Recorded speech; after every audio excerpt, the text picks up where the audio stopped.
Bueno, seguimos en Pura Noticia PM, estamos con ustedes con toda la actualidad informativa nacional e internacional.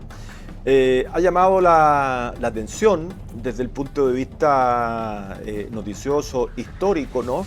El anuncio que ha hecho el presidente norteamericano Donald Trump de reabrir la mítica cárcel de Alcatraz, ubicada frente a la costa de San Francisco, frente a San Francisco, en esa área, que fue cerrada en 1963 y que tiene una historia, una larga historia, donde pasaron un número importante de delincuentes altamente connotados, entre ellos Al Capone, y que se han hecho varias películas, si usted recuerda. Bueno, vamos a conversar de eso y otros temas más que tienen relación con Estados Unidos, con la situación de los migrantes. Hay una autodeportación también que está en curso, donde se podría pagar $1.000. Hay varias cosas que vamos a conversar ahora con Cristóbal García Huidobro, historiador y académico de la USACH. Hola Cristóbal, ¿cómo te va? ¿Qué tal? Hola, ¿qué tal? ¿Cómo están? Un gusto. Gracias por acompañarnos. Cristóbal, bueno, Trump tiene un mundo de la comunicación natural, innato, es un hombre que además que viene de ese mundo también. Y busca cosas que trasciendan, que tengan que ver también con su disposición a tener una mano dura frente a la delincuencia, frente a la migración, etcétera. Desde lo simbólico, ¿qué valor le asignas tú a este anuncio de apertura de Alcatraz? Yo creo que hasta el altura es una cárcel bastante pequeña también, no debe ser tan grande. O sea, es chica y además para ponerla en el fondo en condiciones para recibir prisioneros, el gobierno de los Estados Unidos, el gobierno federal, tendría que gastar entre 1.000 a 1.500 millones de dólares. Para eso mejor construir una cárcel en el desierto Mojave, en el desierto de Nevada, creo yo. No creo que valga la pena recuperar Alcatraz, que hoy día está convertida en una atracción turística, ¿no? Además, ¿a quién va a poner ahí? Si es una cárcel, nunca fue muy grande, ¿no? Y incluso para los estándares de hoy día sería una cárcel pequeña. Los gringos, los norteamericanos tienen las Supermax, ¿no? Que son las cárceles de super máxima seguridad, que eran las Alcatraces, que son las Alcatraces de hoy día, pero hoy día no tiene ningún sentido. Esto evidentemente es un golpe comunicacional, porque Alcatraz sigue todavía en la mente, ¿no? En la memoria del pueblo norteamericano, que es como la prisión inexpugnable, en la que nadie puede salir. Y además Hollywood se ha encargado también, una película con Clint Eastwood, hay otra película con Nicolas Cage y Sean Connery, ¿no es cierto?, que hablan de eso, pero que en realidad, sinceramente, hoy día lo encuentro un tanto absurdo. ¿Está solamente en el ámbito de la gran comunicación que genera Trump? Porque esto es comunicacional, como dices tú, efectivo no es, pues es una cárcel relativamente pequeña, no muy grande, a no ser que la agrandaran, etcétera, y está convertido prácticamente en un lugar de turismo hoy día. ¿Ah? Un museo, es un museo, claro. Mira, lo que pasa es que, a ver, históricamente Alcatraz, que es una prisión que se abre en los años 30, se convirtió como en la primera gran prisión de máxima seguridad en los Estados Unidos. Está ubicada en una roca en la bahía de San Francisco, que para salir y entrar de ahí la única forma era por bote, ¿ya? Y estaba profunda, o sea, fuertemente vigilada la isla. Esta idea de convertir islas en prisiones, ¿no es cierto? Además, no es nueva, ¿no? Ahora, el tema es que efectivamente en los 30 años, un poco menos, que existió Alcatraz, del año 34 al 63 aproximadamente, 29 años, efectivamente nadie escapó. Era una prisión además con condiciones inmisericordias, casi sin privacidad, con celdas atestadas, ¿no es cierto?, con una disciplina brutal. Todo eso suena súper simpático al votante promedio del presidente Trump. El problema es que no tiene económicamente ningún sentido, desde el punto de vista de su viabilidad tampoco tiene sentido, porque, como te decía, podrías perfectamente construir con esa misma plata una cárcel de alta seguridad o de máxima seguridad en algún lugar desértico en los Estados Unidos o en otra isla, ¿me entiendes? Si quieres hacerlo, pero no, el nombre de Alcatraz todavía resuena, esta prisión inexpugnable de la que nadie arranca. Pero la gran pregunta es a quién van a mandar a estas prisiones, siendo que Estados Unidos hoy día tiene un sitio negro en Guantánamo donde todavía tiene gente prisionera sin derecho a juicio, sin derecho a un abogado, sin derecho a defensa. Claro, y las cárceles de alta seguridad que tienen estándares de alta seguridad, donde hay narcotraficantes, etcétera, están ya armadas, ¿no? Y como dices tú, son unos grandes edificios con un desarrollo muy grande. Bueno, todo esto tiene que ver más bien con la comunicación y al público votante que Trump le habla, ¿no? Ese norteamericano medio que necesita... El votante promedio de Donald Trump, en el fondo, vive en la idea de que su país está en franca decadencia, donde hay un mesianismo bastante grande, ya sea de algunos, ¿cómo se llama?, del mismo presidente de los Estados Unidos, algunos políticos del Partido Republicano, y son lo suficientemente fuertes, ¿no?, como para lograr la elección del presidente Trump y hacer que el Partido Republicano escore hacia la voluntad del actual presidente de los Estados Unidos. Pero como te digo, y tú excelentemente lo señalas, ¿no? Si esto tiene que ver con el golpe comunicacional. El presidente Trump, cuando no tiene olitas, no hace olitas, pareciera que se siente así como sin propósito, porque en el fondo no están permanentemente hablando de él ni de su administración, ya sea para bien o para mal, porque siempre busca estar en la palestra. Y este tipo de cosas, nuevamente, mira, si tú le preguntaras a los miembros del Congreso de los Estados Unidos qué tal les parece esta idea, probablemente se van a reír, pero en privado, nunca en público, ¿ya? ¿Por qué? Porque en el fondo, nuevamente, es absurdo rehabilitar esta prisión que hace casi 60 años que está abandonada y convertida en un museo, ¿ya? El volverla a convertir en prisión no solamente es caro, sino que, por otro lado, ¿qué vas a lograr? ¿Ya? Nuevamente, ¿qué prisioneros vas a meter ahí? ¿Ya? Porque prisioneros políticos, para eso está Guantánamo, y Estados Unidos los tiene, ¿ya? Prisioneros comunes, o sea, delincuentes comunes, son los que están en las prisiones federales y estaduales, ¿no es cierto?, en los Estados Unidos. Entonces, no tiene sentido, esto es un golpe comunicacional. Claro. Y siguiendo esta misma línea de temas que instala Donald Trump en su gestión, está lo relacionado con esta autodeportación. Si tú te autodenuncias y te vas a tu país de origen, te van a dar $1.000. Te vas con $1.000 además. Bueno, es un incentivo a sacar indocumentados de Estados Unidos, pero ¿de qué forma, no? A ver, primero, el costo-beneficio, $1.000 son $1.000.000. Claro. O sea, no es tanta plata, porque te vas a volver al país cualquiera que sea de origen, y ese $1.000.000 se te va a acabar, o sea, $1.000 se te van a acabar rápidamente. Entonces, al final, mejor seguir trabajando en negro, porque vas a ganar más a la larga, y porque las autoridades inmigratorias norteamericanas, con ICE, por ejemplo, no tienen la capacidad, ¿no?, de saber cuánta gente indocumentada realmente hay en los Estados Unidos. Entonces, en ese sentido, es una cuestión que llama la atención. Hace unos días atrás, la secretaria de prensa del gobierno del presidente Trump tuvo una reunión bien notable con, ¿cómo es que se llama?, con influencers, ¿ya?, que trabajan para el gobierno. Por si acaso, esta reunión fue televisada, ¿no? Y entre ellos, bueno, se vanagloriaban y se daban palmoteos en la espalda, muy felices de que, como decía una de las influencers ahí, que por fin su conductor de Uber hablaba inglés, ¿ya? Bueno, parece un poco absurdo esto, pero en fin. Y por otro lado, nuevamente, el incentivo de que te den $1.000 y te manden afuera, en el fondo no es tan grande, ¿ya? Y como dice el viejo dicho, ¿no? Echa la ley, echa la trampa. Probablemente esos mismos migrantes indocumentados que se encuentran en Estados Unidos van a ganar los $1.000, se van a volver a su país, después van a volver de una forma u otra al cabo de un tiempo, ¿verdad? No es un buen negocio para el migrante que está indocumentado irse de los Estados Unidos por el costo de entrada que implica llegar a los Estados Unidos. Sí.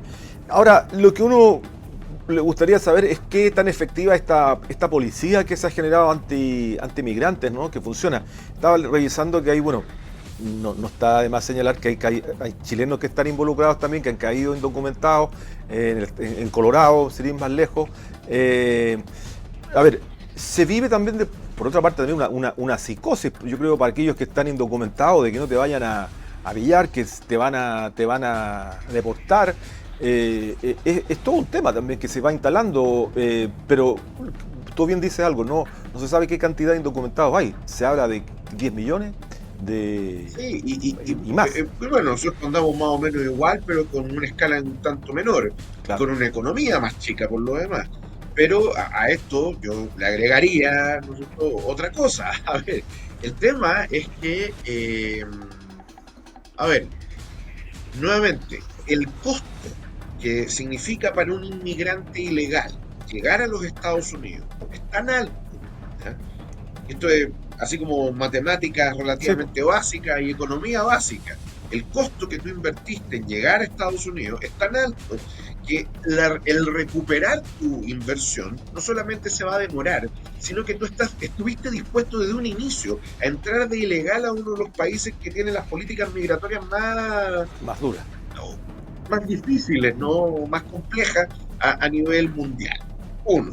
Dos, estando ya tomada esa decisión, entraste a los Estados Unidos y te comiste el costo que eso significó porque que se le paga a los coyotes, porque las personas que entran ilegales a los Estados Unidos no entran por un aeropuerto, ¿me entiendes? Ni por un puerto de entrada habilitado, entran por frontera, fundamentalmente la frontera con México, ¿no es cierto?, que está poco vigilada, ¿no? Porque si entraran por Canadá, pues ahí está el negocio, me quedo en Canadá, no me quedo en los Estados Unidos, ¿ya? O sea, no viajo a Estados Unidos. Entonces, en ese sentido, está el incentivo, ¿no?, a quedarse. Y que a mí me den $1.000, ¿ya? O que incluso me amenacen con que ahora van a caer las penas del infierno y la ICE, la Immigration Agency, no me acuerdo Sí. cómo se llama, la agencia de inmigración, ¿no es cierto?, que tienen los norteamericanos, que busca en el fondo inmigrantes ilegales, me va a caer encima la migra, ¿no?, antiguo, como le dicen los mexicanos.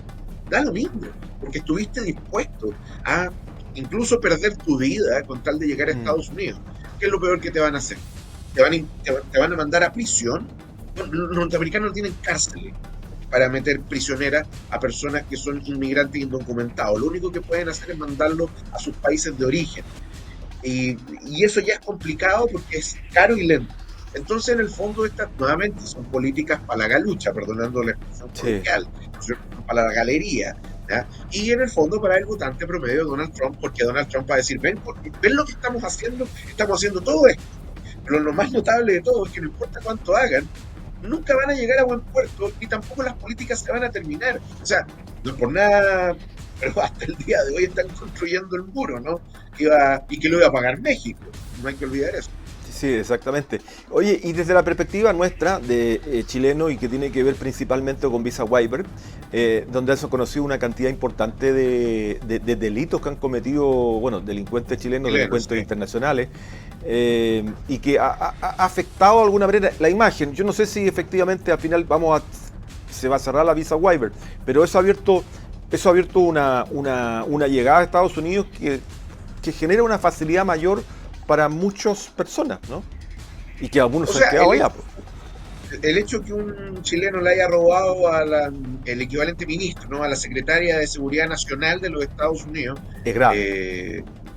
del presidente Trump, ¿no es cierto?, la secretaria Noem, Así es. ya de por sí es un mal indicio, ¿ya? Ahora, desde el gobierno, de la época del gobierno del presidente Trump 1, pasando por la administración Biden y ahora repitiéndonos el plato con Trump 2, el programa del Visa Waiver ha estado en tela de juicio, en parte porque no existía, ¿cómo decirlo?, colaboración de parte del gobierno de turno, fuera el del presidente Piñera en su momento, fuera el del presidente Boric después, ¿no?, con la entrega de información, ¿no es cierto?, sensible, privada, muchos de esos, de delincuentes, criminales. Bueno, esto salió en la prensa en su tiempo, en su momento. Ahora, decías, no, que esto es una violación a nuestra soberanía, pero aún así es conveniente desde el punto de vista de la economía nacional, así como también ¿cómo se llama?, del tráfico de pasajeros, ¿no?, que Estados Unidos nos tenga con este privilegio, porque es un privilegio del Así cual es. no gozan muchos países en el mundo. Entonces, en ese sentido, evidentemente que es un programa que hay que cuidar, y si esto implica, porque las condiciones las ponen los norteamericanos, nosotros podríamos tener nuestras propias condiciones también, ¿me entiendes? Pero bueno, si estas son las condiciones que ponen los norteamericanos para ir a su casa, entonces nosotros veremos si lo tomamos o lo dejamos y si lo mantenemos o no lo mantenemos.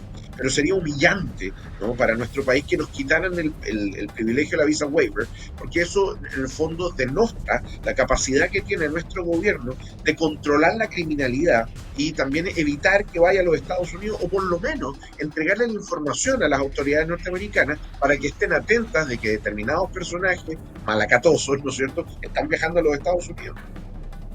Exactamente, yo creo que ese es el punto, cómo controlas tú la salida de esos personajes, ¿no? A través de una visa, porque aquí no están entrando, yo creo que, bueno, sí, hay algunos que entran sí, como el que yo robó en Washington, entró ilegalmente y entró por México, ¿no? Y ya lo habían devuelto, etcétera. Bueno, es bien complejo eso. En todo caso, esto tiene que ver principalmente con el tema migración, el tema delincuencia y cómo lo está tratando Donald Trump al interior de Estados Unidos con estas medidas que tú has señalado, Cristóbal, muy bien, desde el punto de vista efectistas ante todo y que tienen una repercusión finalmente electoral y finalmente le hace un sentido al electorado medio o al electorado Trump, ¿no?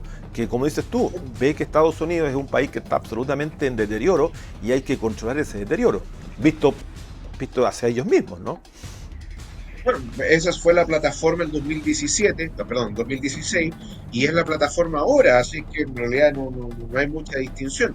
Mira, apelar siempre a los miedos profundos de la población y señalarles que están en decadencia reditúa, ¿ya? Y ojo, podría ser que ese diagnóstico sea verdadero, ¿ya? Pero la gran proeza no está en hacer el diagnóstico, está en entregar la solución. Si nos ponemos en la disyuntiva, ¿no es cierto? Ya, pongámonos en la situación de que efectivamente el diagnóstico que hace el presidente Trump y sus asesores es correcto, ¿ya? Y Estados Unidos se encuentra al borde del colapso, ¿no es cierto?, por diversos motivos, por el multiculturalismo, el progresismo, en fin, y una serie de otros ismos, ¿ya?, que pueden estar involucrados en esto. Por una falta de dinamismo económico y, en fin, otra serie de elementos. Ya, pongámonos que eso podría ser cierto. Juguemos a eso. Ok, ¿dónde están las soluciones? Pero soluciones concretas, plausibles, y que no sea simplemente tercerizar nuestra población criminal mandándola a El Salvador, ¿no es cierto? Que ¿a qué va a mandar con cosas? El Salvador no tiene la capacidad para recibir toda la gente que le gustaría a Donald Trump recibir, y que probablemente a Nayib Bukele también le gustaría recibir, porque por cada prisionero que se manda a El Salvador, el gobierno norteamericano paga, ¿no es cierto?, al gobierno salvadoreño por recibirlo. Ese es el primer elemento. En segundo lugar, ya desde el punto de vista migratorio, las fronteras son permeables, ¿no? Lo sabemos nosotros particularmente, que es una frontera gigante, ¿no?, con Perú, Bolivia y con Argentina. Lo mismo pasa en el fondo con, ¿cómo se llama?, con Estados Unidos y México, ¿ya? Entonces, ¿cómo va a solucionar eso? Bueno, construyendo muros no lo va a solucionar, porque, bueno, se puede encontrar una forma de sortear el muro, ¿entiendes? No hay fronteras que sean inexpugnables. Quizá la norcoreana, ponte tú, con Corea del Sur, quizá, no sé, se me ocurre, porque son estados que han estado en guerra permanente desde 1950, ¿ya? Pero, bueno, con una tregua entre medio. Pero, en el caso de los Estados Unidos, están apuntando a una cuestión que en el fondo no lleva a ningún lado. El problema no está en la inmigración descontrolada en sí misma, sino en quién está migrando a Estados Unidos, y cómo, y por qué. Y esas son situaciones que hay que abordar, y que el gobierno del presidente Trump está tratando de salir jugando con medidas efectistas, pero no a largo plazo, no, que es lo que se necesita. Exactamente. En otros gobiernos como Biden, por ejemplo, la inversión en Centroamérica, la inversión, la ayuda, la cooperación a Guatemala, a Honduras, etcétera, era importante porque de alguna manera generaba fuentes de empleo, generaba trabajo para que no se moviera un número importante de habitantes. Bueno, Cristóbal, muchas gracias. Muy importante al conversar contigo, conocer detalles de esta información que, como tú has señalado, es bastante pirotécnica y que de fondo no tiene más elementos que eso, ¿no? A traer y abrir Alcatraz. Gracias por acompañarnos. Rodolfo, que te ve. Nos vemos. Chao. Cuídense mucho. Chao. Cristóbal García Huidobro, historiador y académico de la USACH. Muy interesante poder conversar con él y conocer estos detalles de una situación tan especial que se está dando en Estados Unidos, pero que hay temas de fondo que tienen que ver con el problema de la migración, el tratamiento que se le da y cómo se está produciendo la llegada de migrantes a Estados Unidos.